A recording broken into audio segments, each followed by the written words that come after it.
Hi everybody, my name is Lauren Lasko. I'm a family nurse practitioner and a lactation consultant here at Neighborhood Family Practice. And this is a video on how to use your Spectra breast pump.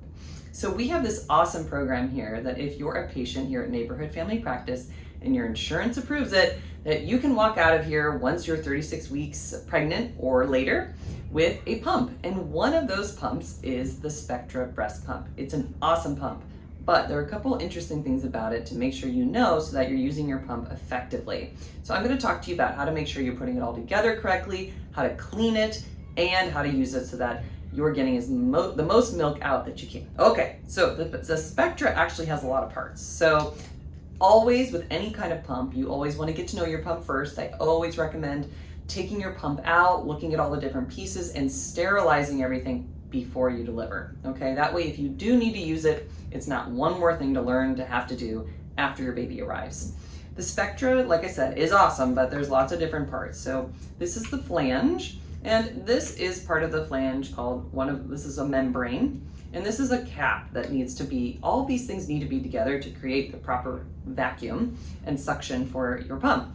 So you want to take all these apart and you want to make sure you sterilize them. When you are pumping regularly, you are going to want to make sure that you wash all of these separately with hot soapy water every night and sterilizing all of your parts every single night, okay, if you're using them every single day. When you go to put this on, you really want to make sure the lip of this membrane is over this hard plastic piece and that the cap goes on the outside. The bottle also detaches. This is another membrane. This is what we call like the duckbill membrane. And you want to make sure you also take this piece off and clean it the way I mentioned. Also, for some reason, maybe the suction doesn't seem as strong or something seems off, always check, because sometimes if these are ripped, that can be a big problem. Sometimes they're just not even there, they're missing. And the membranes are critical in making sure we have a good seal, which helps us get a good vacuum. So you're gonna screw in the bottle and make sure this is all put together tightly. Then this is the tube for the pump. There's actually two sets of these so that you could pump both breasts at the same time.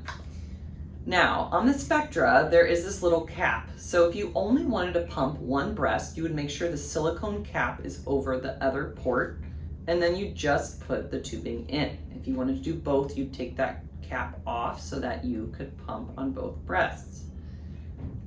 Okay, I think we got it. One thing I want to mention, that when you are sterilizing everything, you do not need to sterilize the tubing. You do not want to run water through the tubing. Everything else, you do want to do that. So our Spectras here are pink, so just don't be confused because this is the blue one. But what you will do, and I'm going to take this tube off, is that when you go to use the pump, you're going to turn it on. This is the on button for the Spectra. But the critical part here that not everybody always understands is that you're going to actually hit the wave button here. I call it the bacon button. And you're going to hit that immediately. So you turn it on and then hit the wave button. This is going to turn the pump onto what we call the stimulation mode. This is going to be less strong of suction, but more frequent stimulation. This is what's going to tell your body that it's time to let down the milk. And there's a little timer on this little area right here. And you can see after about a minute or two, you're gonna start seeing more milk flow. Once you see that happen, you're gonna hit the wave button again. That is gonna turn it into the expression mode. So the suction's gonna be stronger, but the stimulation's gonna be less frequent. Think about this is when your baby's actually drinking and eating as your milk is flowing. You're gonna stay in this setting for about 10 minutes. So overall, we do like for people to pump for about 12 to 15 minutes to really make sure we're stimulating your breasts effectively. You can change around the cycle and the vacuum for comfort. What I usually recommend is that you do wanna turn it up to the point where maybe it feels a little strong, and then maybe you dial it back just a notch. The point of pumping is that it should never hurt, but it does need to be strong enough to effectively pull milk out of the breast. We also do flange fitting here at Neighborhood Family Practice, and that is very, very important because the flanges that come with the pump aren't always the right size for you, and that also can impact how much milk you're able to pump. So make sure that you make an appointment with NFP to learn more about your pump. We hope this helped, and if you have any questions, call and schedule an appointment anytime. Thanks.